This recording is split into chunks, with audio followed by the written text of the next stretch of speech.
La lune de miel dans une coloc, elle dure combien de temps à peu près? Avant que Écoutez, le problème alors je pense n'arrive. que c'est très variable et je pense que c'est important d'insister sur ce point, c'est que décider de vivre en coloc, c'est quelque chose d'impliquant. C'est pas alors c'est vrai que quand on a 19 ans, on se dit on va se mettre en coloc à plusieurs, ça l'est moins quand on en a 30, voire quand on en a 40, 50 ou 60, mais c'est tout de même des choix impliquants parce qu'aujourd'hui c'est pas évident de déménager, c'est pas évident de s'investir, c'est pas évident d'avoir ses petites habitudes et une fois qu'on est en coloc, il y a des choses qui sont contractuellement signées, qui vous impliquent financièrement, Ouais. géographiquement, et donc ça vaut le coup d'y penser un peu en amont pour qu'il y ait effectivement non seulement il y ait une lune de miel, mais que le mariage perdure et qu'on ait beaucoup d'enfants. C'est ça. Vincent, c'est quoi par exemple la pièce la plus importante à bien gérer, le salon ou la cuisine?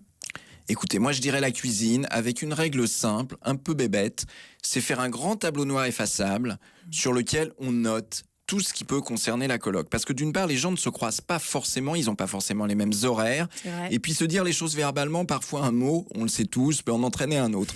Vous mettez que ce soit, il faut racheter tel truc, ou il y a encore quelqu'un qui a fait 3 gouttes de pipi sur la cuvette. Ça a l'air idiot. C'est le Mais genre de c'est détail. insupportable. C'est insupportable.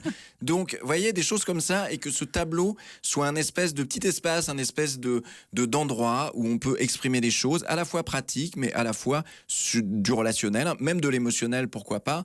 C'est, à mon avis, un outil qui peut être assez indispensable. Et c'est quoi, une cagnotte commune pour les achats du genre il manque du sopalin et du PQ ou Alors c'est... ça, c'est des choses justement pour moi, ça fait partie du scénario sur lequel on doit beaucoup discuter avant. Quelles sont exactement les règles? C'est des choses, il faut être vraiment très précis. Vous allez louer par exemple un espace commun. Toutes les chambres, évidemment, ne sont pas identiques. Il y en a une qui est plus grande que l'autre. C'est vrai. Il y en a une qui est plus calme que l'autre. Or, vous dites, voilà, allez, on partage loyer en 3. Il y en a... Tout le monde va dire oui, parce qu'encore une fois, on est civil. Et puis, au bout de 3 mois, on va dire mais moi, j'ai la chambre qui est sur la rue, ou la mienne est plus petite, ou j'ai pas une salle de bain, truc. Bon, et pourquoi je paye autant? Vous voyez, ce genre de petits trucs, Oh, le cauchemar. ça a l'air idiot. Faut mieux en parler avant, plutôt que de se retrouver dans des discussions inextricables après.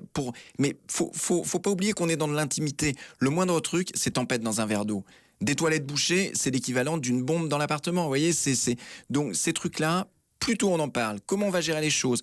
Par exemple, les petits problèmes du quotidien. Est-ce qu'on prend une assurance? Oh là là, donc il faut absolument tout prévoir. Il faut faire un contrat en fait. C'est déjà demain sur France Bleu, Églantine Émeillé.